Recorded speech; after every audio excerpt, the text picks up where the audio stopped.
Le débrief, c'est notre espace de discussion hebdomadaire pour confronter nos idées. Je suis Wesley, ingénieur informatique, accompagné de mes deux frères, Sacha et Nathanaël.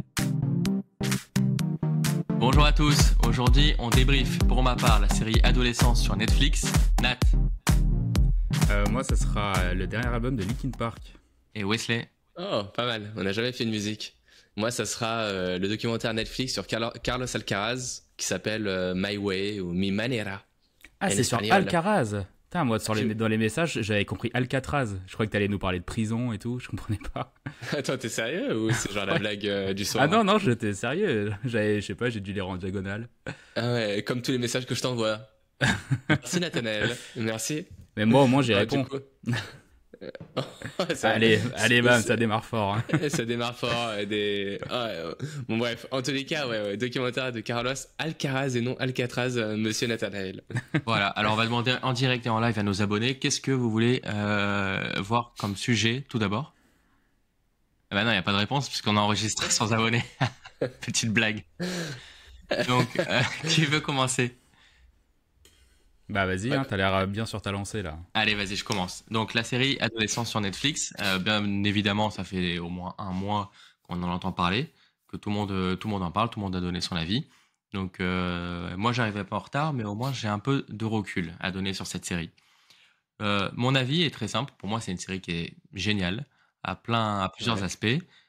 Tout d'abord, l'aspect technique, parce que étant fan de cinéma, tous les trois, on adore aussi, en plus de voir de belles histoires, on adore la technique.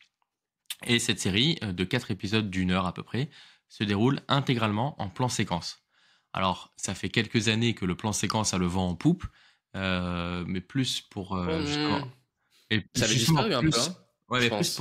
plus pour en mettre plein les yeux, on va dire, que pour vraiment raconter quelque chose. Alors, Nathanaël, avant que tu t'énerves, évidemment que ça raconte toujours quelque chose, mais là, Non, c'est pas ça que j'allais dire. Moi, j'allais dire le plan séquence à le vent en poupe. Tu veux dire le récit entièrement en plan séquence, pas juste un de temps en temps, quoi. oui, voilà, non, mais même, oui, je suis d'accord, mais même dans un film, mettre un plan séquence de 3 minutes, ça fait Ah tout bah de ça suite. existe depuis la nuit des temps. Ça. Ouais, mais Ouais, là, ouais, c'est mais pas une idée, quoi. je trouve que ces dernières années, t'as vraiment beaucoup plus l'excitation générale du public qui dit, oh, regardez le plan séquence. Non mais attends, moi j'ai l'impression que c'est quand même quelque chose qui s'est perdu depuis qu'il y a eu Birdman, tous les films d'Iñárritu, donc il y avait Birdman qui avait été tourné en plan séquence, après t'as eu The Revenant avec DiCaprio, tu te rappelles, il y avait plein de scènes tournées en plan séquence, et j'ai l'impression que depuis ce moment, il n'y a plus rien eu.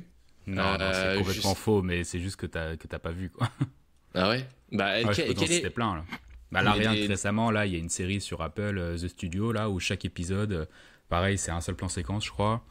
Ah ouais? Entre-temps, il y a eu 1917, où c'était pareil. Bon, à chaque fois, c'est un peu truqué, mais oui, non, le projet de faire un seul film ou un seul épisode en un seul plan séquence sans coupe, oui, non, ça ça fait longtemps que ça existe, et il y en a toujours, il y en a toujours des projets qui arrivent de temps en temps, quoi. Alors justement, Un film juste, pardon, ouais, t'as dit, donc les plans séquences sont souvent truqués.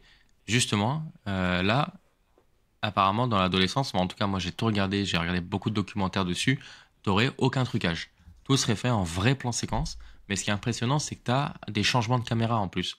Tu vois, un coup il y a une caméra sur une voiture, un coup il y a la caméra qui passe dans les escaliers, donc j'ai vu les documentaires, t'as vraiment des gars en fait qui montent petit à petit, puis un autre gars au milieu de l'escalier qui rattrape, puis un autre gars en haut qui rattrape. c'est faux. Et il y a même un plan absolument bluffant où tu suis les jeunes, là, les adolescents, et puis après, c'est dans l'épisode 2, et puis après, la caméra, elle part en vol, en drone. Et tu te dis, mais je comprends pas, c'est filmé depuis le début en drone, et non, quand tu regardes le making-of, tu vois que petit à petit, comme ça, tout doucement, tu vois le caméraman poser la caméra sur le drone, et puis le drone qui part. Donc, Incroyable. ouais, vraiment incroyable parce que tout s'enchaîne de manière hyper fluide. Et en fait, c'est la même caméra qu'ils vont déplacer soit sur une voiture, soit sur un drone, par exemple. Voilà. Et soit à travers une fenêtre. Donc ça, à travers une fenêtre, c'est assez classique, on va dire. Mais non, mais vraiment, ça sert le propos. Pourquoi? Parce que il y a pas mal de tensions dans la série. On découvre en fait un jeune qui va être inculpé de meurtre. Et Et déjà, premier point, c'est assez intéressant parce qu'au lieu de s'intéresser à la victime et tout, comme dans beaucoup de films, dans beaucoup de séries, genre New York, Unité spéciale, machin, où on parle beaucoup de la victime et tout, là, Ouais. on se concentre absolument pas sur la victime, sur la famille. On se concentre sur le présumé coupable, le jeune, et sa famille, son entourage et tout. Et donc, c'est une approche que j'ai trouvée assez innovante. Et en plus, pourquoi je trouve que le plan séquence est génial, c'est en plus d'avoir l'attention, tu vis les événements en direct. Tu vois ce que je veux dire? Vous voyez ce Ouais. que je veux dire? Ouais. C'est que vous suivez en direct. Le premier épisode, c'est son arrestation. Et tu vois, à un moment donné, donc ils arrêtent, ils vont là dans la salle, dans l'autre salle. Et à un moment donné, le policier, il fait, ça fait exactement 26 minutes 30 que l'arrestation a eu lieu. Et genre, tu vois l'épisode, Mais enfin, ça fait 26. ça fait 26 minutes 30 que l'épisode a commencé. Donc Ouais, mais ça les attends, rajoute. moi j'ai séries une comme question par ça. rapport à toi. Ouais, attends, j'ai une question par rapport à ça, parce que du coup, c'est toutes les critiques que j'avais lues, c'est qu'en gros, voilà, Netflix, vraiment, au coup marketing, avait pris la décision de faire cette série en mode plan séquence. Alors, évidemment, c'est une prouesse technique hors du commun, c'est vraiment une chorégraphie. Donc, la prouesse technique, elle est folle, mais ça dessert, enfin, j'ai l'impression, un coup marketing, et c'est ce que j'ai lu aussi, mais qui dessert un peu le scénario et qui, au final, l'histoire, bon, au final, c'est pas, j'ai eu pas mal j'ai lu pas mal de critiques négatives, alors que en termes techniques, en termes visuels, ok, c'est magnifique, mais au final, la série, elle est pas rien de foufou, quoi. Alors pour moi, effectivement, la série n'a rien de foufou dans le terme du scénario parce que Laura, elle a pensé la même chose, par exemple. Elle dit, ouais, mais il n'y a pas de rebondissement. Au final, au final, il n'y a pas eu le procès, enfin ce genre de choses. Et c'est pas du tout l'objectif de la série. L'objectif de la série, c'est en fait Alors, c'est quoi? l'objectif de la série, c'est de voir l'arrestation, ce qui s'est passé, et sur plusieurs moments, sur plusieurs mois, de voir les répercussions de ça. Donc, tu as les Ok. répercussions de ses camarades de classe à l'école. Donc, tu as tout un épisode à l'école, ce qui se passe. Tu as l'épisode Ouais. 1 où c'est l'arrestation. Donc, c'est impressionnant parce que tu vois l'arrestation en direct, toutes les étapes qui se succèdent. L'épisode 3, c'est les conséquences sur. Non, pardon, l'épisode 3, c'est un rendez-vous avec une psychologue. Et alors, en fait, c'est un huis clos, enfin, c'est vraiment un face-à-face entre le gamin et la psychologue. Et ça, c'est bluffant parce que tu as un gamin de 13-14 ans qui arrive à parler pendant 1 heure, à faire une prestation d'acting absolument bluffante. Et c'est vraiment. Ça monte, ça monte, ça monte crescendo. À la fin de l'épisode, voilà, il explose, on va dire, mais donc tu vois que deux personnages, toute la scène. Et puis tu as l'épisode 4 où c'est les répercussions chez la famille, chez les parents, chez le père et tout. Donc pour moi, c'est pas une faiblesse de scénario, c'est juste la série qui se veut comme ça. On va pas vous vendre Ouais. un procès, on va pas vous vendre des rebondissements dans l'affaire. Ah, et au final, l'alibi, c'est pas celui-là et tout. C'est pas du tout ça. Genre, au final, sans vouloir spoiler, le jeune, il a été inculpé. On voit très rapidement que c'est lui qui a bien commis ce meurtre dès la fin du premier épisode. Donc en fait, il y a pas de suspense. En fait, c'est pas ça l'objectif. L'objectif, c'est de voir les répercussions. Ouais. Ouais, je sais pas, Vas-y, moi je Nat. voulais dire un truc, je sais pas si c'est une histoire vraie ou pas, enfin je sais plus, j'avais vu des trucs passer mais je me souviens plus, enfin tu nous diras. Mais Netflix c'est vraiment leur truc en ce moment quoi, c'est les true crime, les documentaires sur Bah, c'est les ce que j'allais dire. psychopathes, les Jeffrey Dahmer, C'est ce que j'allais dire. enfin ils ont trouvé leur niche là. Qu'ils exploitent à fond, ils Ouais. sortent 150 documentaires par an sur le sujet. Il y a tous les tueurs qui existent. Enfin, dès qu'il y a un fait divers, tu sais que dans le mois qui vient, tu vas avoir le documentaire Netflix. Et moi, je trouve que c'est une mode un peu malsaine, tu vois, finalement. J'allais dire.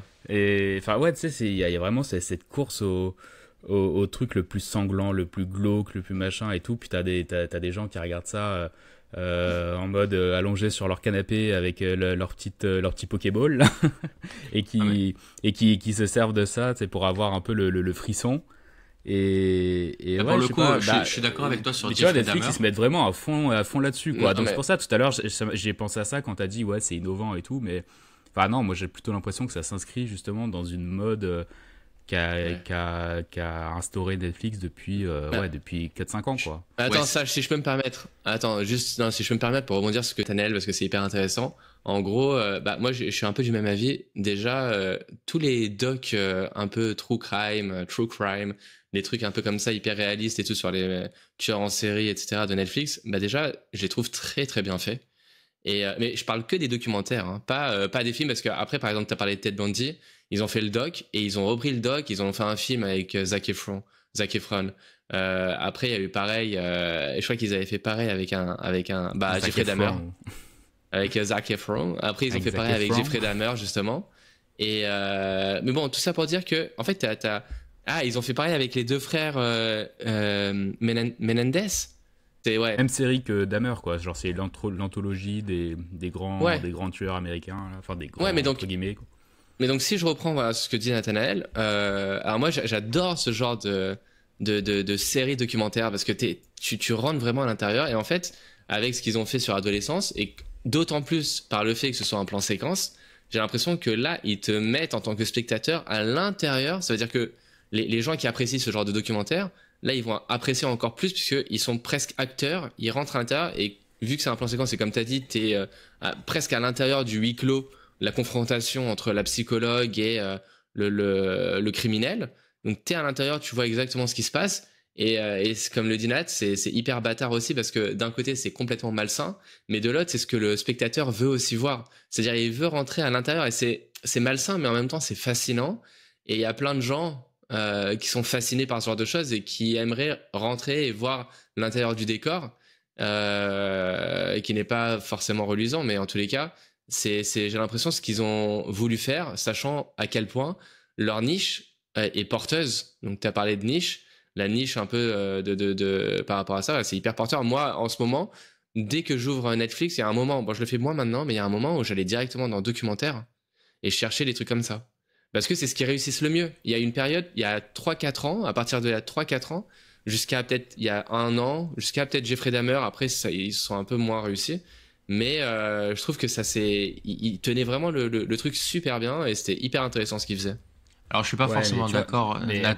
Si je peux juste ajouter un petit dernier truc, après je te laisse parler. Je peux pas parler pendant mon avis, quoi. C'est incroyable. Non mais juste un petit truc de 2 minutes, après je te laisse. C'est moi, tu vois, vraiment... Enfin, ouais, tu parlais d'être dedans et tout, mais en fait, ouais, enfin, je l'ai dit, je trouve ça malsain, mais en plus d'être malsain, c'est hyper voyeuriste, quoi. Moi, tu vois, je me souviens, moi, j'en ai pas vu beaucoup des docs de tueurs de Netflix, je crois que j'en ai vu qu'un seul, et c'était un film sur, voilà, une famille, enfin, un père de famille qui butait toute sa famille, enfin, un truc sordide, et en fait, la particularité de ce film, c'était que la mère filmait toute sa vie et mettait toute sa vie sur Facebook, et en fait, je crois que je l'ai vu celui-là. Ouais, tu vois, j'ai plus le titre en tête, mais bref, c'est facile. Il y en a plein. Et en gros, tu vois, quand j'ai vu ça, je me suis dit, mais en fait, qu'est-ce qui différencie ce fait divers sordide d'un autre qui malheureusement arrive tous les jours? Bah, c'est que tout était filmé, tu vois. Tu vois les enfants, tu vois les parents, machin. Enfin, et en fait, c'est vraiment la seule raison pour laquelle ce film existe. C'est parce que tu as ce côté hyper voyeuriste d'être dans l'intimité de la famille, d'avoir la dashcam là, du flic quand il fait l'arrestation du père, quand il y a la garde à vue, tu as la caméra de sécurité. Et tu vois, c'est ce côté genre vérité absolue, de aucune image fabriquée, machin, vérité pure, bah, que moi je trouve hyper malsaine et voyeuriste. Et si on parle de cinéma, entre guillemets, parce que le documentaire ça reste du cinéma, bah, ça a absolument aucune valeur, tu vois. Alors, je vais revenir sur tous les points que vous avez abordés. Déjà, concernant... Après, je vais rajouter un dernier point. J'espère que tu as fait une liste. Ouais. Il y en a beaucoup, là. Je l'ai en tête. Concernant la sorte de documentaire que serait Adolescence, je suis pas forcément d'accord avec vous, parce que là, il n'y a pas de sensationnalisme. C'est juste comprendre la psychologie du personnage, comprendre qu'est-ce qui pousse un gamin de 13 ans à faire un meurtre, et les répercussions que ça peut avoir chez son entourage, la famille, l'école. Donc il n'y a pas vraiment, tu as dit au tout début, sordide, des mots comme ça, soif de sang. Non, t'as pas dit ça, mais je veux dire que les gens recherchent. Non, il a dit ensanglanté. Il a dit un truc avec le sang, je crois. Je suis pas d'accord avec ça, parce que pour le coup, il y a pas ce genre de choses dans cette série. Premier point. Ensuite. Ouais, mais le crime fascine. Le crime fascine. Non, mais le crime, c'est ce que je veux dire. Non, mais le crime, c'est ça en fait. Il y a eu un crime. C'est pas genre qu'est-ce qui est. Il y a eu un crime. On commence par ça. On commence par une arrestation. Tu vois, c'est dans le passé le crime. On le voit à la fin du premier épisode parce qu'il remonte la caméra de surveillance Et voilà, mais pour attester que c'est bien lui qui l'a tué, ça le met face à la caméra de surveillance, tu vois, genre, ok, qu'est-ce que tu réponds maintenant à ça? Mais, euh, mais pour moi, c'était pas l'objectif de la série. Après, je suis d'accord, hein, Jeffrey Dahmer et tout, j'ai vu cette série, j'ai pas du tout aimé. C'est vrai que tu sacralises comme ça un personnage odieux, je vois pas forcément l'intérêt. Euh, Ensuite, je voulais rebondir aussi sur Netflix. Tu as dit ils ont trouvé leur créneau, Leur niche, ouais. leur niche, ouais. Euh, je trouve ça impressionnant. Et c'est vrai que depuis quelques années, depuis au moins, honnêtement, 5 6 7 ans, j'arrête de voir les bandes annonces, j'arrête de voir qu'est-ce qui va sortir, et je me laisse juste épater, je me laisse juste porter par les nouvelles sorties. Et donc, Par moi, l'algorithme. ouais, mais j'avais aucune idée enfin, j'avais aucune idée que ça allait sortir. Et j'ai l'impression, dis-moi si je me trompe, parce que encore une fois, je suis pas dans cette sphère-là. J'ai l'impression que il y a eu aucune pub. Et je trouve que Netflix, ils sont hyper forts pour faire ce genre de choses, c'est-à-dire aucune pub, une série dont ils en ont pas trop parlé, et pop d'un coup, c'est un succès mondial. Ouais, mais parce Ouais, que mais ça c'est parce qu'ils en sortent 100 et sur 100 t'en as voilà. une qui perce, mais Et fouille encore, les bas-fonds de Netflix, les trucs, les programmes originaux là, t'en as bah, c'est ça. 50 qui. Ouais, tu sais, en tant que journaliste, j'ai énormément fait tu sais, des articles du genre les nouveautés Netflix au mois de janvier, février, mars, avril, et tu vois, tous les mois je faisais ça. Et Ouais. je pense qu'on ne se rend pas compte du nombre de nouveautés qu'il y a par mois sur Netflix, que ce soit des reprises ou des programmes originaux. Ça se compte vraiment en centaines, quoi, par mois. Et, Ouais. et Et 99% de ce qu'ils font, c'est de la bouse. c'est jamais vu. Non, mais c'est même pas que c'est de la bouse, parce qu'il y a des trucs qui percent et qui sont de la bouse, mais il y a des trucs qui sont littéralement jamais vus par personne, tu vois, qui font. Enfin, je sais pas. Les chiffres les audiences de Netflix, c'est que Netflix qui les connaît, mais je suis persuadé qu'il y a des programmes originaux qui ont pas fait Ah oui. plus de 1000 vues, quoi. Ah, c'est fou. Ouais, c'est pas étonnant. C'est pas Ah, étonnant. Bah, dans le même genre, il y a une série, oh là là, une horreur. Qui a tué Sarah? Quien a mato Sarah en espagnol, là?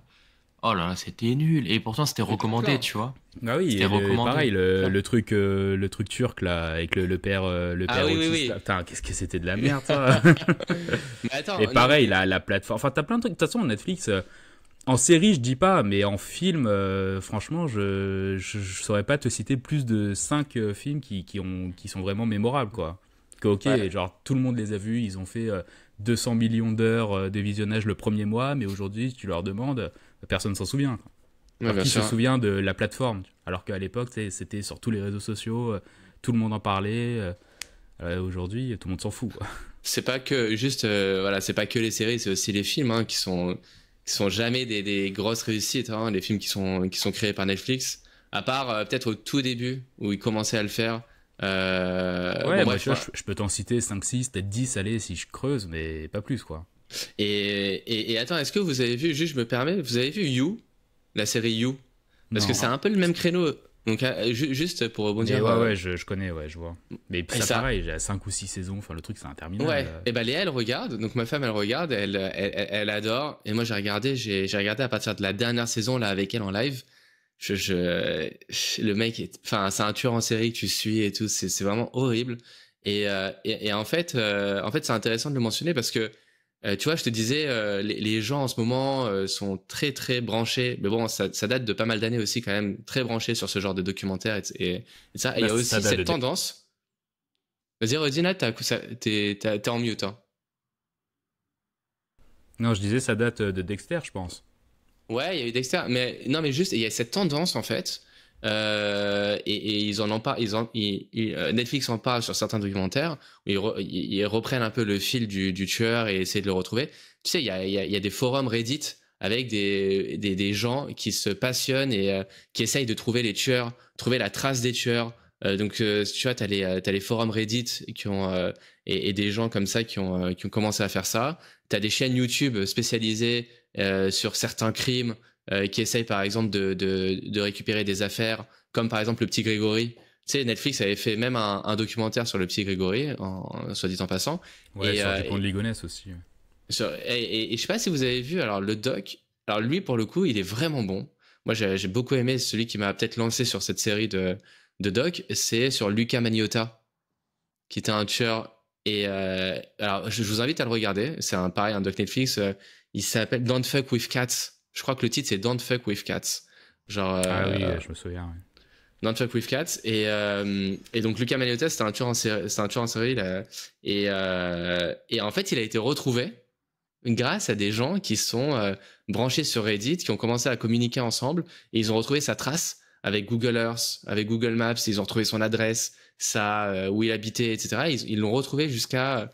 Voilà, en fait, c'est des gens comme vous et moi, qui à force de communication et de travail acharné, ont fini par retrouver la trace de ce mec. Donc c'est vraiment tendance, et il y a plein de gens qui sont à l'intérieur de cette mouvance. Donc ça, je te laisse reprendre le fil de adolescence. Ouais, bah alors avant de recentrer et de conclure peut-être, parce que là, je trouve, vous êtes un peu égaré avec la notion de tueur et tout, de genre suivre les tueurs, parce que pour moi, encore une fois, Non, mais c'est pas c'est du tout hyper ça. intéressant. Ouais, mais c'est pas du tout ça la série. Donc ça parle de quoi en fait? Ça parle d'un jeune. Pour comment un jeune de bonne famille, bien éduqué, qui a l'air très sympathique, très mignon et tout, peut être amené à commettre un meurtre.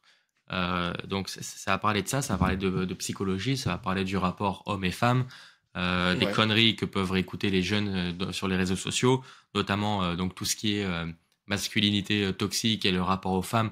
Donc il y a une phrase qui revient souvent, c'est que selon un gars là qui est sur les réseaux qui a percé, mais c'est un gros con le mec, Adam Pierce, je sais plus, bon bref, je sais plus le nom du gars, je vais pas dire de bêtises, qui dit 80% des femmes sont attirées seulement sur 20% des hommes, et que du coup tous les autres hommes ils sont moches et tout. Il t'a sorti la loi de Pareto, le mec. Il a appliqué la loi de Pareto sur ça. Un truc comme ridicule. Ça, voilà. Ouais, c'est ridicule. Et du coup, bah, ça va créer chez certains hommes qui peuvent être complexés, chez certains jeunes hommes qui sont en pleine construction, des pensées qui sont terribles. Et il y a une phrase hyper impactante pour moi dans le dernier épisode, avec le père. Donc, ils ont 2 enfants, ils ont une grande fille, et puis ce garçon. Et les parents en pleurent, les uns dans les bras de l'autre, quoi, hommes et femmes, bref. Et il dit, mais qu'est-ce qu'on a raté chez lui alors qu'on a réussi chez elle? Enfin, qu'est-ce qui a différencié notre éducation? Et la femme, elle lui répond, rien, on n'a rien raté.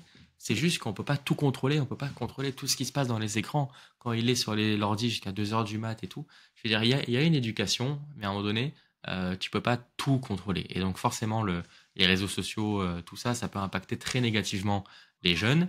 Et alors, je conclus sur ça. Quelle suite à apporter? Il y a beaucoup de gouvernements qui ont pris la parole, qui ont dit ouais, c'est terrible ce qui se passe avec ces séries, ça nous a mis la puce à l'oreille sur toutes les dérives qu'il peut y avoir avec les réseaux sociaux, donc on va le montrer dans les écoles et tout, c'est devenu la mode, on va montrer ça dans les écoles. Bon, moi je pense pas que ce soit la bonne solution, parce que tu peux pas montrer une série de 4 heures à des gosses sans explication, sans une psychologue à côté qui va débattre avec eux, avec un débat ouvert. C'est pas juste, on va le montrer aux écoles. Ça n'a aucune utilité. Donc voilà, parce que j'avais vu ça, et pour moi c'est intéressant. Il faut en faire en fait tout un cours avec un truc structuré, des accompagnateurs, des psychologues, même des policiers, pourquoi pas, qui viennent et qui en parlent avec les élèves. Voilà, et pas juste le montrer.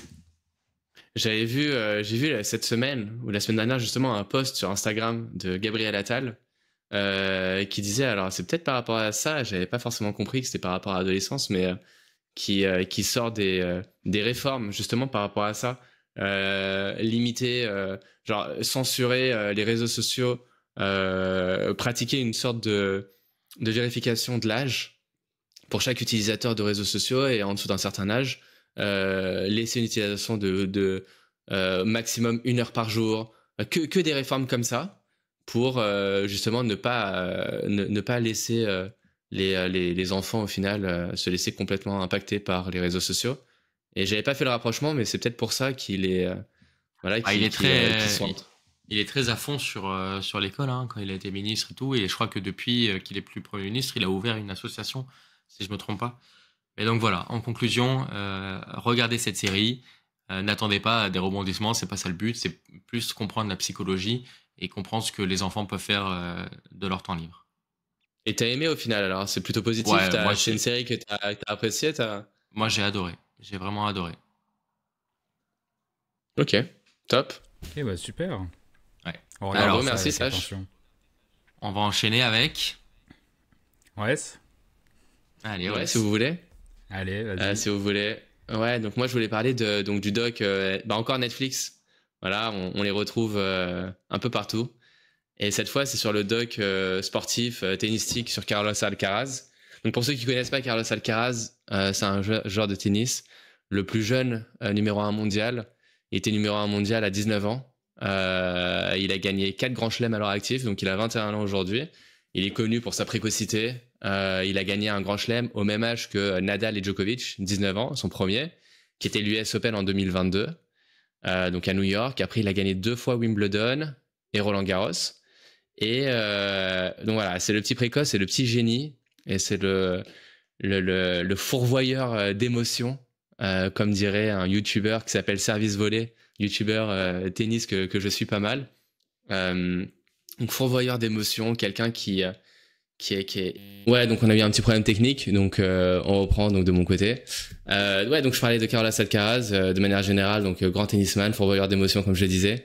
Et en fait, pour revenir au doc, donc déjà Alcaraz, il est différent en fait. De manière générale, il est vraiment en rupture avec tous les autres tennisman. Et rien que le fait de faire un doc Netflix, j'ai trouvé ça hyper particulier. C'est-à-dire que déjà, t'as Nadal, Federer, en fait, le Big Three, Nadal, Federer et Djokovic. Bah, eux sont vus vraiment de l'extérieur comme des machines. C'est des mecs qui ont limite pas d'émotion, ou du moins sur le court, pas d'émotion. C'est-à-dire que c'est des robots, des machines ils ont eu 20 ans année après année, titre après titre, grand chelem après grand chelem. Ils ont toujours été assez sympathiques en dehors du cours, mais sur le cours, tu t'arrives pas à lire une émotion.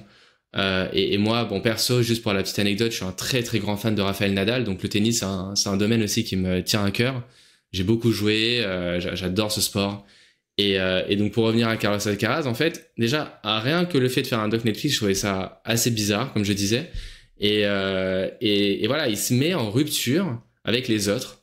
Et c'est un mec qui a 21 ans, encore une fois. Et pourquoi faire un doc Netflix à 21 ans sur sa carrière tennistique, alors qu'au final, il vient de la commencer, sa carrière. Alors même s'il a gagné 4 grands chelems sur 4 finales, ce qui est énorme pour son âge, et qu'il a une super carrière, mais voilà, il a 21 ans, il a encore rien fait en quelque sorte.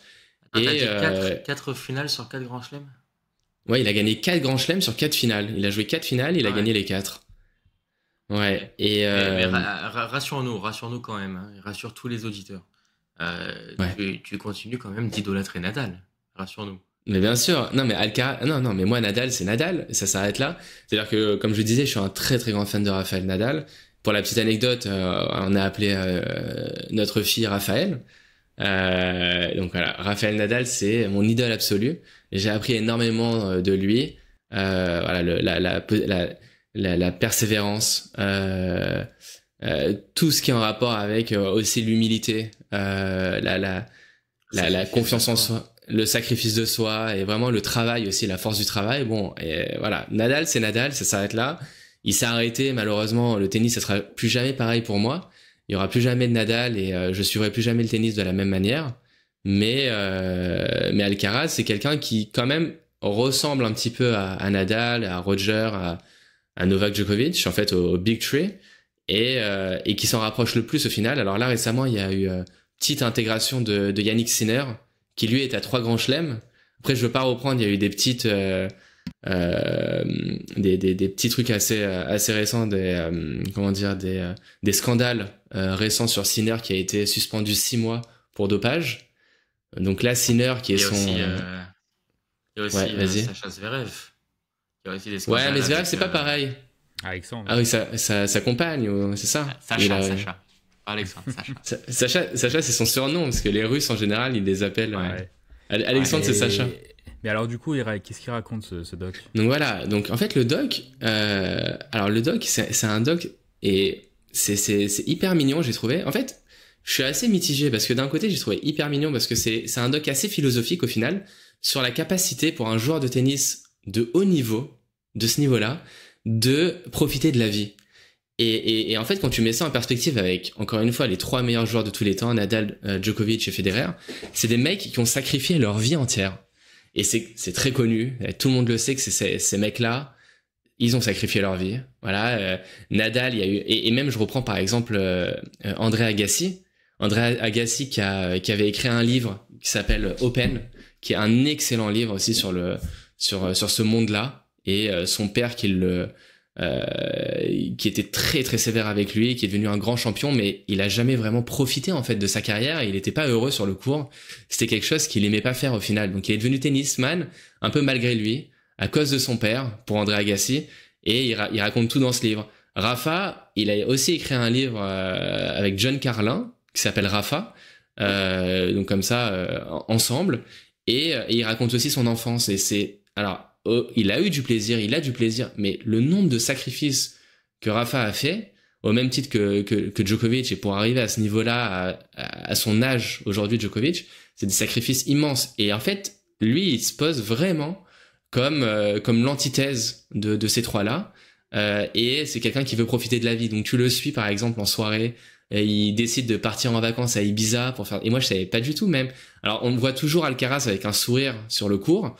Il a toujours un sourire alors que les trois autres font toujours un peu la gueule et sont très sérieux. Et lui a toujours son sourire un peu déjà légendaire, toujours la joie de vivre. Et voilà, il te dit qu'en fait, et il y a une citation à la fin de la première saison. Alors je vais revenir sur le fixe que j'ai vu sur Netflix, c'était première saison.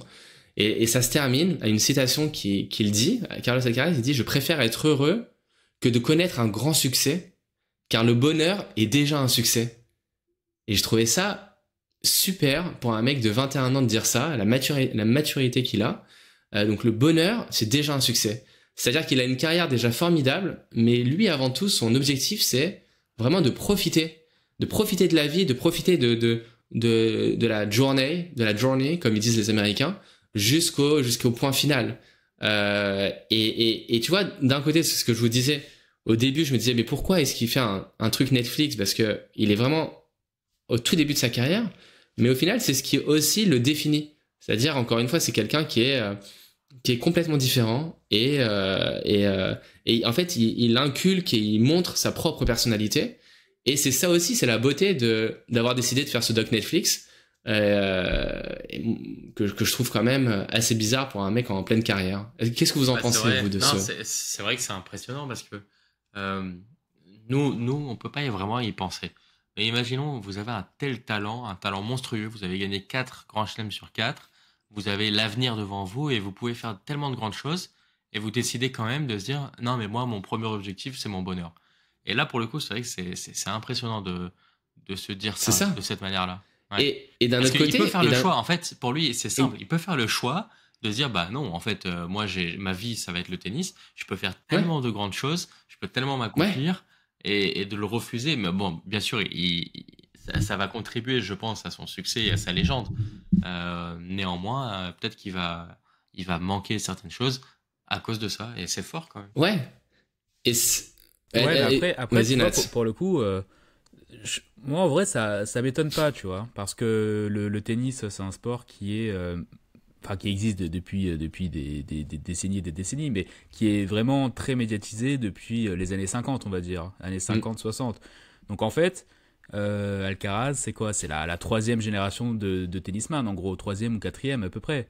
Et en fait, je pense que c'est un mec qui a vu ses idoles de jeunesse. Tu vois, il est plus jeune que nous trois. C'est vrai. Donc lui aussi, il a grandi avec Nadal. Ouais. Il l'a vu, comme tu as dit, sacrifier sa vie. Il les a tous vus, toute cette génération devenir des épaves à 40 ans. Là, Nadal, il a le genou dans un état, je suis même pas sûr qu'il est capable de monter un escalier. Donc, tu vois, et je pense que c'est un truc qui est et c'est pareil dans plein d'autres milieux, tu vois. Moi je m'intéresse beaucoup au milieu du manga et c'est la même chose, tu vois. Tous les auteurs des années 70-80 aujourd'hui, tu vois, ils meurent à 60 ans, 70 ans, enfin ils meurent tous prématurément, et la génération actuelle elle se dit, bah en fait non, j'ai pas envie de reproduire ce schéma-là. Et je pense que les tennisman c'est exactement la même chose, tu vois. Ils ont vu la génération d'avant se buter à la tâche, et eux ils se disent, bah en fait être numéro 1 c'est bien, mais en profiter c'est mieux, tu vois. Et si je peux faire une analogie avec ce qu'on s'est dit déjà plusieurs fois, enfin en tout cas j'en ai parlé je pense au moins avec Nat, mais c'est pareil avec nous dans les métiers. En fait, c'est ça, c'est très générationnel. Ouais, c'est vrai. Nous, c'est pas forcément notre les génération parents. aussi, ouais. On se Pas dit. forcément nos parents, mais je veux on dire va pas se buter comme nos parents, quoi. Mince, exactement. Je fais une bêtise. Ouais, c'est exactement mais ça. juste, tu vois. Ouais, mais juste, tu vois, par exemple, tu parlais de Nadal. Nadal, il a sacrifié, voilà, quand même son corps, sa mentalité, son mental et son corps, son physique et sa psychologie en quelque sorte, comme les deux autres. C'est-à-dire que lui, il s'est empêché, par exemple, d'avoir un enfant jusqu'à très tard. Il a eu son premier enfant. Déjà, il s'est marié assez tard. Il était avec sa copine depuis de nombreuses années, à partir de 18-19 ans. Et il s'est marié qu'à plus de 30 ans. Donc ça lui a pris 30 ans. Et sa compagne, elle venait même pas, au tout début de sa carrière, elle venait même pas sur les finales de Grand Chelem pour pas que ça l'impacte. Donc il a sacrifié beaucoup. Et pareil, il a eu son fils il y a 2 ans. Voilà, il s'est empêché. Bon, lui, Nadal est peut-être un peu plus extrême que les autres. Et pareil, tu vois, c'est quelque chose. Il y a un autre point aussi, c'est que Nadal a toujours dit, moi, j'aime souffrir presque. En fait, il a cette adoration de la douleur et de la souffrance. Et combien de fois il a joué blessé, Nadal, combien de fois? Et Alcaraz, lui, à l'opposé, et tu le vois dans le doc, dès qu'il a un tout petit bobo, une toute petite gêne, il dit non, j'arrête parce que lui, il veut surtout pas jouer avec la douleur, jouer en souffrant. Ça doit pas être ça pour lui. C'est comme l'américain là, comment il s'appelle déjà? Sampras? Non. Roddick. Non, un américain de la même génération que Alcaraz. Un mec, tu sais, Shelton? Non, bref. Fritz. Putain, tu vas pas vas tous les faire. Ouais, laisse-moi parler. Bon, bref, je sais pas comment il s'appelle, mais le mec, tu sais, j'avais vu dans un autre doc Netflix, justement, qui s'appelle Matchpoint, je crois, où on avait parlé, toi et moi, Wes. Ouais, Breakpoint, ouais. Et ce mec, ouais, il disait... bah moi, tu vois, j'ai le niveau pour être dans le top, mais le tennis, tu vois, c'est pas ce qui me fait le plus vibrer dans la vie. Moi, je veux faire mes 3-4 grands chelems par an, et puis après, le reste, je m'en fous un peu, tu vois. Tant que je me maintiens dans le top 30 ou le top 50, je sais plus, ça lui convient, tu vois. Et à côté, il fait plein d'autres trucs. Mais en fait, le tennis, c'est même pas son occupation principale, alors que le mec, il est une explication qu'on peut apporter, il y a beaucoup de footeux aussi qui font ça maintenant. C'est que c'est devenu un sport hyper connu, comme le foot, et ils arrivent bien à en vivre. Donc à partir d'un moment, et voilà, donc d'une part ils arrivent bien à en vivre, donc ils n'ont pas besoin non plus d'être le top 1, ils gagnent très bien leur vie, et d'autre part, combien de records sont encore accessibles? Je veux dire, on vient de vivre une génération, que ce soit au foot, que ce soit au tennis, que ce soit en athlétisme, où les records ont été pulvérisés complètement. Combien de records sont encore accessibles en fait aujourd'hui? Alors peut-être dans 20 ans, je dis pas parce qu'il y aura des nouvelles technologies et tout ce genre de choses. Mais aujourd'hui, un Alcaraz ne dépassera malheureusement jamais un Nadal, Federer, Djokovic, tout comme un Mbappé ne dépassera jamais Ronaldo, Messi. Voilà. Ouais, mais justement, c'est tout le but de la série aussi sur Alcaraz, où il a pas mal de discussions avec son coach, qui était un ancien joueur de tennis, Juan Carlos Ferrero, qui a lui gagné Roland Garros. Je crois qu'il a que un grand chelem, Roland Garros. Et Juan Carlos Ferrero, donc son coach, il sent le potentiel en fait d'Alcaraz pour devenir justement le GOAT, vraiment le meilleur des meilleurs, celui avec le plus de grands chelems, au-dessus de Djokovic qui en a 24, au-dessus de Nadal qui en a 22 et de Federer qui en a 20, qui est être à la table de ces trois-là, voire au-dessus. Pour lui, en fait, il peut le faire. Il peut le faire, mais ça dépend que de lui et de sa volonté à y arriver. Et c'est hyper sympa parce que t'as vraiment cette opposition entre son coach qui lui dit putain, mais sacrifie, donne-toi à fond, tu vas y arriver. Et lui qui est en mode non, c'est pas ce que je veux. Moi, je veux juste le bonheur. Tu vois, c'est hyper générationnel, ça. C'est vraiment le contraste entre la performance et juste la réussite, tu vois. Enfin, j'ai l'impression que c'est notre génération préfère être dans la moyenne, mais pouvoir se faire kiffer plutôt qu'être numéro 1 et pas avoir de vie. Ouais, mais je sais pas. Moi, dans tous les domaines. Ouais, mais tu vois, moi, bon, j'ai 31 ans. Et alors, moi aussi, j'ai grandi, comme je te dis, avec Nadal. C'est mon idole absolue. Bah, après, je suis pas tennisman professionnel ou quoi, mais en fait, je suis un peu de l'avis de son coach. Au final, je me dis, mais putain, si t'as les moyens d'y arriver, si t'as la possibilité de le faire, et si tu peux te donner même encore plus, après je sais pas c'est quoi exactement les sacrifices, parce que voilà, tu sais pas en fait, tu peux jamais te mettre à leur place, puisque tu peux pas savoir, c'est impossible de savoir. Donc est-ce que à leur place, regarde, si demain on te propose d'être le PDG de Google, de bosser 90 heures par jour, de gagner des millions, mais de faire que ça de ta vie, est-ce que tu le feras quoi? Enfin, ouais, mais tu peux le savoir, ouais, mais enfin, je dis Google, mais genre un poste d'ingénieur, parce que toi, t'es ingénieur, mais tu vois, si on te donne le top du top de ce que tu peux espérer avoir dans ta vie pro, est-ce que tu le prendras si tu même sais pas ça. que ça voudra dire que tu sacrifies le reste, quoi. Même pas ça. Ouais, moi, je sais que non. Moi, je sais que non, tu vois, par exemple. On travaille, disons, entre 35-38 heures, ça dépend des pays, voilà, on travaille, disons, 35 heures. Ouais. T'as des journées bien remplies, mais t'as quand même le temps, au final, de faire un deuxième métier, de travailler le soir, de travailler les nuits. Je veux dire, c'est faisable. De faire Pour le gagner débrief. plus d'argent. Voilà, de faire le débrief, d'avoir des projets en plus et tout. Et Dieu sait combien on gagne de l'argent avec ça. Combien de gens le font vraiment? Combien de gens le font vraiment?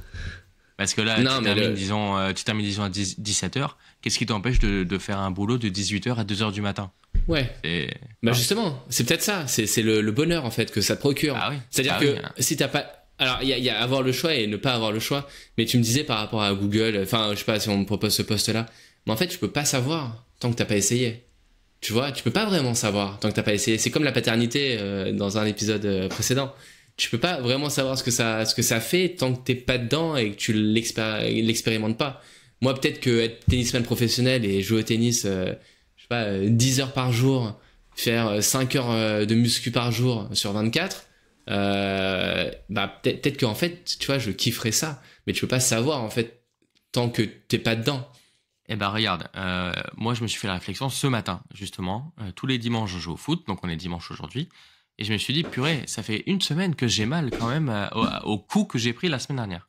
Puis je me suis dit, mais en fait, les footballeurs professionnels, mais ils doivent avoir H24 mal, tout le temps dans un état de souffrance, parce que les coups qu'ils reçoivent, c'est pas les mêmes que moi j'ai reçus la semaine dernière, ça je peux vous le dire. Et un petit coup de rien du tout, ça m'a pris une semaine et j'ai encore mal une semaine après. Je veux dire, une petite douleur. Le footballeur professionnel, il a tout le temps mal. Donc à un moment donné, est-ce que tu as envie de vivre? C'est évident. Est-ce que ça te plairait de vivre? Bon, après, vous n'avez pas le même kiné, hein, je pense. C'est ça aussi. Non, mais même kiné, pas kiné. Non, mais kiné, pas kiné. Tu t'entraînes, tu joues au foot, tu fais des tacs, t'es rugueux et tout. Je peux te dire que il doit vivre 24 heures sur 24 avec de la souffrance, mal quelque part. Mais tu sais que je vais te dire un truc tout bête. Même moi, qui court 4 fois par semaine, qui a fait des marathons et tout, comme vous savez, on en a parlé plusieurs fois. Bah il y a toujours un truc où t'as mal quelque part, toujours. Et je cours souvent avec une petite gêne. Mais c'est ça aussi, mais c'est pas forcément embêtant. Et en fait, tu sais, quand on disait sur notre épisode du sport, il faut savoir apprécier la douleur, la souffrance tu vois, tu me disais par exemple courir, je souffre en courant et tout. Mais les sportifs professionnels, ils ont toujours un petit truc quelque part. Ils ont toujours un bobo, une gêne, une blessure. Il y a toujours. Et moi, n'étant même pas professionnel, alors je te le dis que c'est évident. Donc ouais, mais après c'est sûr que eux ils ont pas les mêmes moyens. Ils ont pas les mêmes moyens, ils ont les kinés, les trucs. Vas-y. Ouais. Tu vois, même moi qui fais pas de sport, j'ai toujours mal quelque part, hein, donc c'est bien la preuve que. Non, mais ça n'a rien à voir. Vous avez pas compris mon propos. C'est une petite blague, ça va. Non, mais c'est vrai que à un footballeur professionnel, c'est sûr que sur un match il va prendre des coups, etc. Après ce qu'il faut que tu saches, c'est que ils ont des équipes dédiées pour leur récupération. Ils ont des machines, tu te doutes même pas ce que ces machines font. Ils ont tous chez eux des machines de cryothérapie déjà. Ils font les bains chauds, bains froids.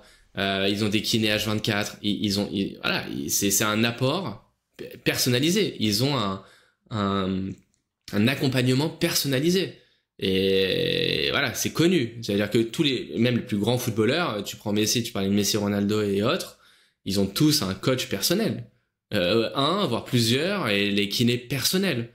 Comme les tennisman aussi, qui ont toute une équipe personnelle pour prendre soin d'eux. Ouais. Et donc si je peux... Ouais, vas-y. Non, il y a un petit point pour finir sur Alcaraz que j'ai trouvé aussi hyper intéressant, c'est que ce mec, d'une simplicité, je m'attendais pas forcément à cette simplicité. Alors, j'ai l'impression que c'est peut-être un peu aussi espagnol, voilà, peut-être méditerranéen aussi, d'être proche de sa famille, comme Nadal. Nadal, il est connu pour être très proche de sa famille, pour avoir toujours vécu un peu dans le même immeuble que toute sa famille, etc. Et Alcaraz, quand il est pas en tournoi, il dort chez ses parents.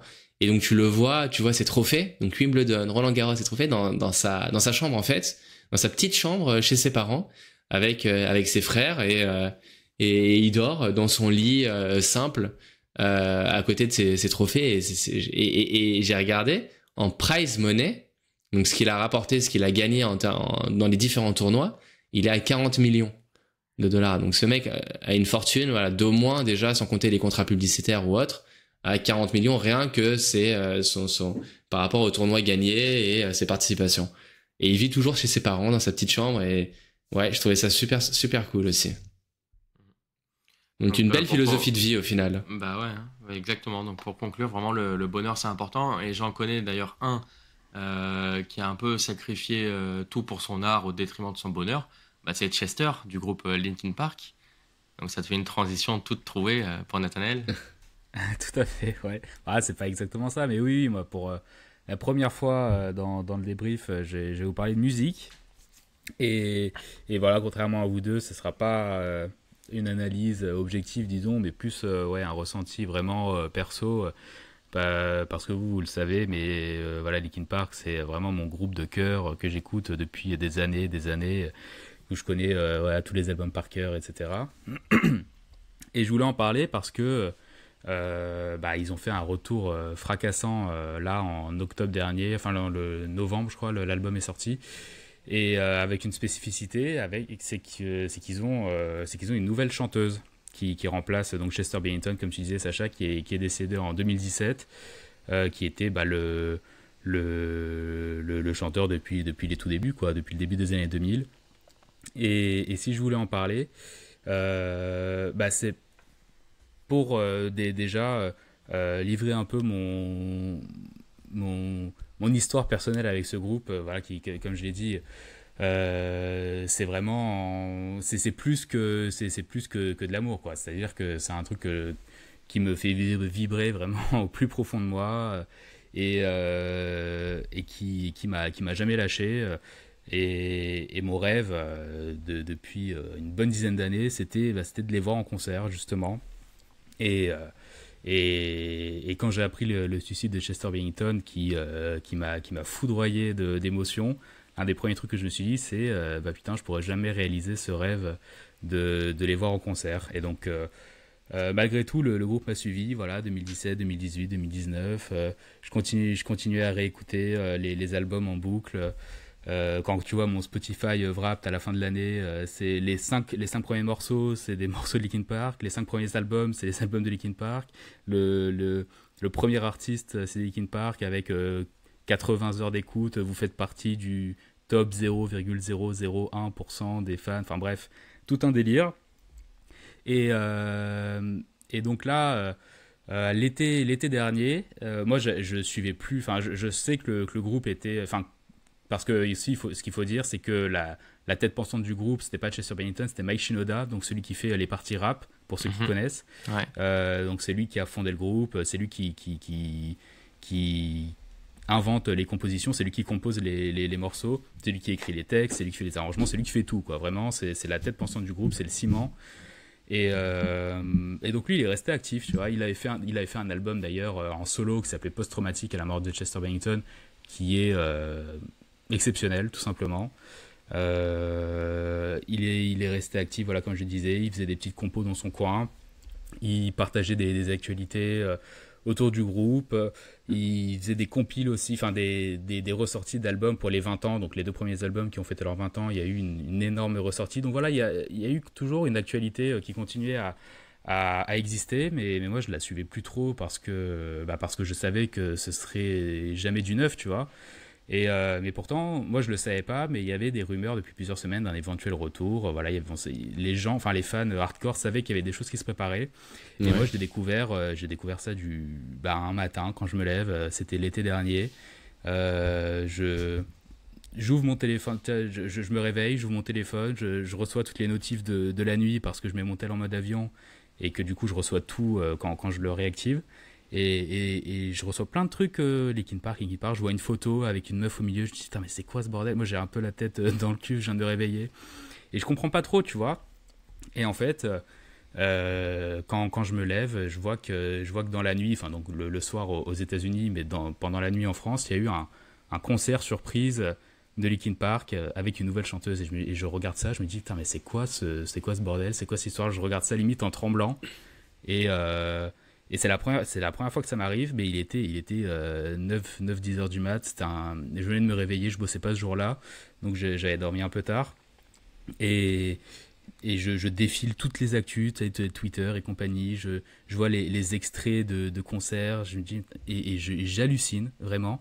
Et je me suis juste assis dans mon canapé, j'ai allumé la télé, il y avait la rediff du concert, et je l'ai mise, je l'ai lancée, et je suis resté là bloqué comme un con, genre vraiment BA devant ce concert, qui durait 1 heure et quelques, 1 heure et quart, et j'étais tétanisé d'émotion, genre vraiment. J'avais les larmes aux yeux de voir de les voir se réunir à nouveau, de voir donc Emily Armstrong qui est la nouvelle chanteuse arriver chanter le premier morceau qui était leur le premier single du nouvel album qui est sorti par la suite en novembre et rien que de le redire là ça m'émeut quoi de repenser à ce jour-là de la découverte de ce concert et c'était la première fois vraiment je le répète c'est la première fois que je regardais un concert sur une télé, tu vois, moi, je trouve que c'est pas du tout des bonnes conditions pour regarder ce genre de contenu, mais je pouvais pas faire autrement, quoi. Et alors, évidemment, le concert, il y avait plein de... C'était sa toute première apparition à Emily Armstrong avec le groupe, donc évidemment, il y avait plein de choses perfectibles, etc. Tout n'était pas parfait, mais je m'en foutais, tu vois, et les autres fans qui l'ont vu s'en foutaient aussi, parce que c'était juste le retour de Linkin Park, quoi, c'est 8 ans après. Et, ouais, c'est ce que j'allais te demander. Avec la même énergie. Alors évidemment, ça a beaucoup gueulé parce que pour beaucoup, Linkin Park sans Chester Bennington, c'est plus Linkin Park.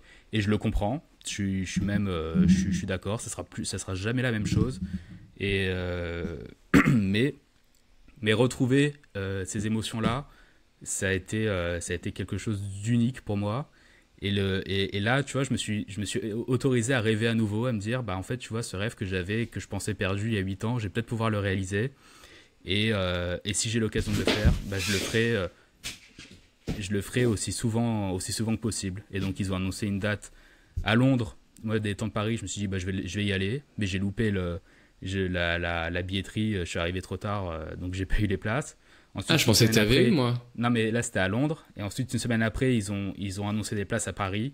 Moi, j'ai payé un abonnement pour avoir accès aux préventes parce que je me suis dit, je vais pas me faire avoir 2 fois. Et donc là, j'ai eu la place. J'y suis allé. Ça a été une soirée incroyable. Et ils ont annoncé encore un autre concert pour juillet prochain au Stade de France. J'ai repris la place. Et j'y retourne. Et là, je me dis, mais en fait, à chaque fois que j'aurai l'occasion de les voir, j'irai les voir parce que c'était l'un des plus grands rêves de ma vie et pendant des années, pendant presque 10 ans, j'ai cru que ça serait jamais possible de le réaliser, quoi. Combien t'as payé la place 150. 150, ouais, 150. Ah, bon, mais j'étais tout devant. Hein. Et tu vois que justement... Mais là, je vais être encore tout devant au Stade de France aussi. Il a payé... VIP. Et regarde, il a payé 150 € tout devant. Et moi, j'ai aussi envie d'aller à ce concert, mais je me suis pris un peu tard. Moi, je peux aller à Paris, mais tout est mort, il n'y a plus de place. Je peux aussi aller à Arnhem, aux Pays-Bas. Et là, la place la plus pourrie, elle est à 200 €. Donc pour le coup, tu as fait une super bonne affaire, parce que moi, je réfléchis encore, est-ce que j'y vais ou est-ce que j'y vais pas. Moi, si je la revends, je peux la revendre 1000 balles. Hein, parce que en plus, c'est vraiment le truc VIP tout devant, où je serais vraiment devant la scène, quoi. Mais attends, j'ai pas... Mais t'as pas été encore au premier concert? T'as pas été encore? Si, le premier concert, si, c'était en novembre. Ah, je me rappelle. Ah oui, je me rappelle. Le nombre de photos que j'ai envoyées. Je me rappelle. Et là, t'as 2 places, hein. C'est bien ça. Ouais, tu vas à 2 places, mais. Bah, si tu veux, voilà. Je peux vendre la deuxième, quoi. faudra si jamais tu veux qu'on aille entre frères, parce que tu sais, c'est surfait, le couple est surfait de nos jours. Ouais. Aller bras dessus, bras dessous avec une copine, franchement, c'est surfait. On va à 2 entre frères, on kiffe. On verra. Et du coup aussi, ce que je voulais rajouter, c'est que entre temps l'album est sorti, du coup, qui s'appelle From Zero, qui a un double sens parce que il y a un double sens parce que From Zero, donc on repart à zéro, mais surtout le premier nom de Linkin Park, c'était Xero avec un X. Ouais. Donc voilà, c'est un peu retour aux sources, etc. Le nom d'une photocopieuse. Ouais, non, ça c'est Xerox. Les détails. Ouais, mais Ça, c'est non, mais Xerox. ouais, mais ça vient de là. Ça vient de là. Alors, ils ont pris Xero sans le X à la fin. Bref, et cet album, moi franchement, je l'écoute en boucle. Depuis qu'il est sorti, je pense que j'ai dû. Bah déjà, le Spotify Wrapped l'année dernière, il était numéro 1 alors qu'il était sorti mi-novembre. Donc en un mois et demi, c'est devenu l'album que j'ai le plus écouté de l'année. Et c'est, enfin, franchement, c'est tout bonnement exceptionnel, tu vois. D'une part, il y a une nouveauté parce que voilà, nouvelle chanteuse et puis modernisation du genre, etc. Mais aussi, il y a un côté un peu, c'est un peu un gros mot, mais oui, il y a un côté un peu fanservice dans le sens où ils reprennent quand même vachement les thématiques sonores de ce qu'ils ont déjà fait avant, mais en les approfondissant. Et en fait, ce qui est intéressant avec Linkin Park, c'est que vraiment chaque album a son genre à lui. Chaque album pourrait être fait par un groupe différent, tellement ils n'ont rien à voir les uns avec les autres. Et à chaque fois, ils se réinventent complètement. Et là, ce que j'ai particulièrement aimé avec cet album, c'est que tous les morceaux peuvent correspondre à une époque bien particulière de leur discographie et à l'énergie d'un album bien particulier. Donc c'est vraiment un balayage de tout ce qui a fait leur histoire des 20 dernières années, enfin des 25 même, puisque c'est 2000 le premier album. Et moi, oui, ça m'a passionné et je l'écoute en boucle, alors vraiment à longueur de journée. Et là, il y a une version de deluxe là, qui arrive avec des morceaux inédits et des extraits de concerts. Et là encore, je sais que je vais surkiffer. Franchement, très beau témoignage. Voilà, ouais, donc c'était plus un touchant. témoignage qu'une analyse. Mais c'est très touchant de voir à quel point t'en parles avec passion. Moi aussi, c'est mon enfance, Linkin Park. Avec toi, on écoutait grave. Après, c'est sûr que moi, je l'ai perdu un peu avec les années, là, les albums qui étaient un peu moins bons. Les années 2010, j'ai lâché. Et là, bah, justement, c'est avec les concerts, avec la nouvelle chanteuse, Emily. Ouais. Bah alors, tu l'as écouté alors, le dernier album ou toujours pas bah, en fait, moi, je suis très lent. Non, je suis très lent. Pourquoi ? Parce que je vais écouter chaque album et je veux tout comprendre d'un album. Et donc, moi, je vais écouter un album 20 fois avant de passer à autre chose, avant de dire, OK, ma note pour cet album, c'est tant. Et donc là, j'en suis au 4e, From Midnight, là, Midnight. Midnight, je déteste d'ailleurs cet album. T'es un malade. Donc, non, mais les deux premiers albums sont exceptionnels. Mais c'est vrai que je l'avais perdu, donc là, je le retrouve un peu. Et je suis aussi dans cette vague là depuis 1 mois, 2 mois, 3 mois même. Je suis vraiment à fond dans Linkin Park. Donc, je comprends très bien. Ouais, et tu vois, il y avait 3 groupes que je rêvais de voir un jour dans ma vie. C'était Linkin Park, donc, comme on a dit, 30 Seconds to Mars, le groupe de Jared Leto, et Foo Fighters. Foo Fighters, j'avais pris la place en 2020. Il passait à Nancy, je m'étais tapé une déterre, je me suis dit bah, tant pis, je prendrai le train, je prendrai Airbnb, je m'en fous, j'y vais. Mais 2020 Covid, donc le concert reporté à l'année suivante. 2021 toujours Covid, donc reporté encore à l'année suivante. Et en 2022 donc t'as Taylor Lautner, le batteur de Foo Fighters qui meurt. Donc je vais te dire qu'il y en a un autre qui meurt. Toute la tournée annulée, tous les concerts annulés. Et à ce jour, ils sont pas repassés en Europe. Si je crois qu'ils ont fait une date à Londres, mais pareil, enfin j'ai pas chopé la place. Bref, donc Foo Fighters, j'ai pas réussi à les voir. Et en 2024, j'ai vu 30 Seconds to Mars et Linkin Park. Donc voilà, il me reste plus que Foo Fighters et j'aurai accompli ma destinée musicale. Non, je le souhaite. Moi, j'avais un rêve, c'était de voir un classico Barça-Madrid avec Messi et Ronaldo. Fini, ça aussi. Ouais, c'est fini. Ouais. Bah, moi aussi, c'était un rêve, ça. Moi, j'ai eu le rêve de voir Nadal sur un court de tennis en vrai. Merci. Ça, tu l'as vécu. Mais... Ouais, je l'ai vécu, voilà. Ouais. Mais attends, ça, je te disais par exemple pour les musiques et tout, t'as envie de comprendre les paroles. Est-ce que déjà, vous deux, vous comprenez les paroles de Linkin Park ? Ouais. Et quoi, tu les lis, tu les comprends pas je les ai écoutés, à la première écoute fois. Non, à la première écoute peut-être pas, mais je les ai écoutés des centaines de fois. Là, je serais capable de te sortir... Oula, le micro, j'ai tapé dans mon micro. Je pourrais être capable de te chanter la From Scratch, au moins 3-4 chansons direct. Ouais. De A à Z, quoi. Moi, je vais pas le faire pour épargner les oreilles des auditeurs. Mais... Alors, qu'est-ce que ça raconte ? Ah bah c'est beaucoup d'histoires, c'est un peu sombre, hein. T'as aussi, il faut savoir que Chester Bennington, c'est quelqu'un qui a vraiment pas eu une enfance facile et que son vécu, même si c'est Mike Shinoda qui a écrit les morceaux, son vécu a quand même infusé dans les textes du groupe. Et, euh, et c'est des chansons qui parlent beaucoup du fait de ne pas se sentir à sa place, qui parlent beaucoup de dépression, qui parlent beaucoup de violence subie, Ouais. euh, du fait que tout est éphémère et que à la fin, rien de tout cela ne compte. Je vous laisse faire la traduction. Et Et Mike Shinoda aussi, il a eu une sacrée enfance, hein, ouais, avec. bah, Mike Shinoda aussi n'a pas eu une enfance facile. Ouais. Et même dans le dernier album, qui est de l'aveu général le plus nul, il y a un morceau que je sauve, qui est bah, le morceau qui donne son nom à l'album, qui est One More Light, qui est une chanson bah, sur le deuil, qui moi, à chaque fois que je l'écoute, me donne limite envie de chialer, quoi, parce que ce soit dans la musique, le texte, c'est le refrain dit euh, peu- tout le monde s'en fout qu'une étoile de plus s'en aille. Elle scintille dans le ciel, mais qui se soucie qu'une étoile disparaisse. Bah, moi, je m'en soucie. Bon, c'est une traduction un peu, un peu vite fait, Littéral. mais voilà, En live. vous avez l'idée.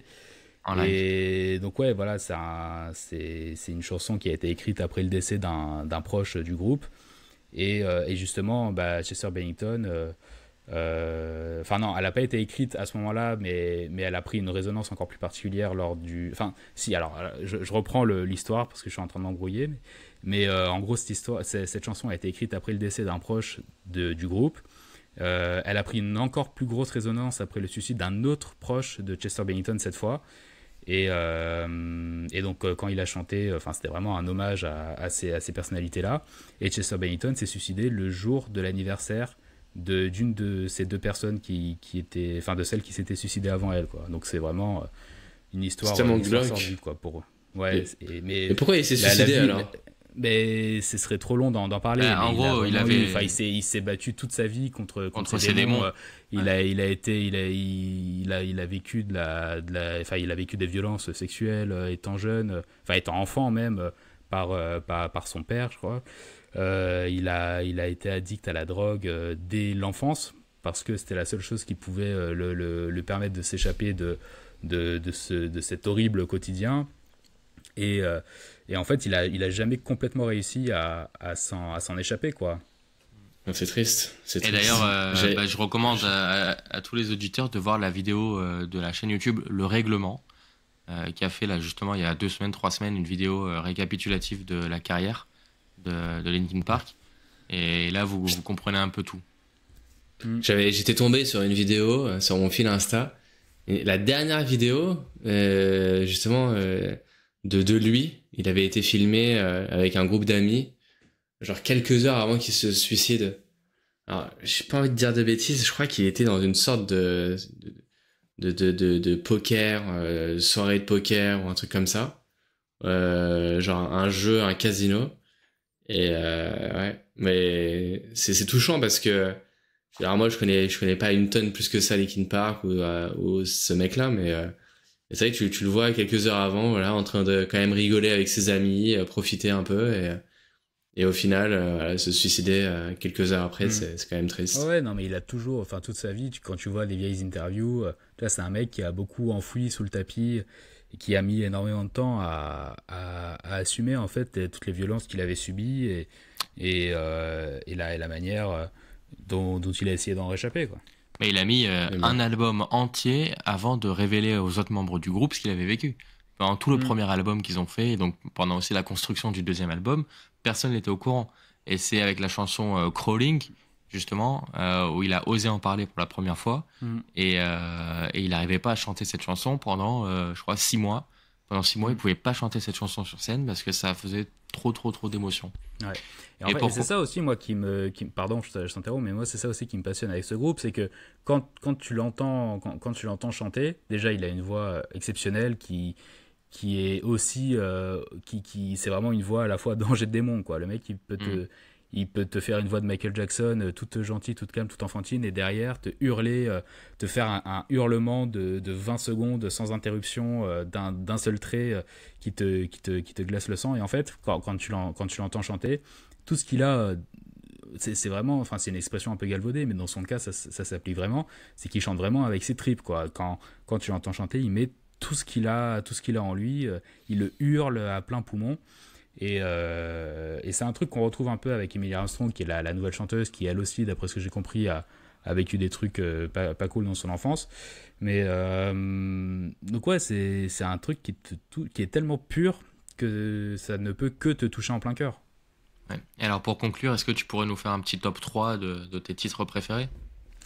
Bah, top 3, c'est un peu réducteur, parce que forcément, je serais obligé de dire les plus connus, donc Numb, In the End, et le troisième, il y en a tellement, mais tout le deuxième album, ça fait partie de mes chansons préférées, évidemment. Et du dernier album, From Zero, tu dirais le... le Emptiness Machine, la première qui a été révélée, qui est exceptionnelle, que je chante à plein poumon à chaque fois que je l'entends. Mais, chaque fois que je suis sous la douche. ouais, c'est arrivé, ouais. On entend un gars de ah. Ouais, mais ouais, c'est... En fait, il y a rien à jeter, tu vois, même quand ils sont plus dans l'expérimentation, même quand ils sont... Enfin, même plus que dans l'expérimentation, carrément dans l'expérimental, il y a toujours des choses intéressantes, quoi. Alors... Bon, sauf le dernier album, comme j'ai dit, qui est vraiment très en dessous, qui est très pop, on ne comprend pas vraiment pourquoi ils sont allés dans cette direction-là, sauf évidemment le morceau dont j'ai parlé tout à l'heure, que j'adore, mais donc ouais, il y a toujours, c'est toujours différent, mais c'est toujours la même énergie. Ok, bah, merci beaucoup Nat pour ce beau témoignage, et je pense qu'on va s'arrêter là pour aujourd'hui. Ouais, merci. Mais c'est intéressant je pense que c'était vraiment la première fois qu'on parlait de musique et on en reparlera. Parce que je pense qu'on a tous des trucs à dire et c'est vrai que merci Nat pour avoir évoqué Linkin Park. Moi, j'avais parlé de mon histoire préférée qui était The Last of Us, mais avec quand même un prisme de, comment dire ça, j'ai oublié le mot, d'analyse, voilà, un prisme analytique. Et là, tu nous as parlé avec ton cœur, ce qui nous a quand même... Enfin, moi, en tout cas, personnellement, je veux pas faire genre, mais ça m'a touché. Donc, peut-être réfléchir à quel sujet je pourrais aborder vraiment sans analyse, juste laisser parler mon cœur et voilà. Pour nous toucher. Exactement, en plein cœur. On t'attend sur l'homme pâle, alors. Ah ouais. Mais ouais, et puis au-delà de ça, pour rajouter une dernière pièce dans la machine avant de vous quitter... c'est qu'il y a un truc qui est vraiment cathartique, quoi. C'est-à-dire que c'est peut-être un peu un truc... T'as perdu Wesley sur cathartique. Non, mais tu vois, c'est un truc un peu émo, gothique de dire ça, mais quand t'es adolescent, que t'es pas spécialement bien dans ta peau, que tu te sens, je sais pas, que tu te sens seul, que tu te sens mal, bah tu vois, Linkin Park, je sais que ça a aidé des millions de personnes à travers le monde à s'assumer et à comprendre que bah non, on n'est pas seul et que même si on a l'impression de ne pas être entendu, bah on finira toujours par trouver une oreille attentive, quoi. Est-ce que tu serais pas en train de nous faire des révélations là?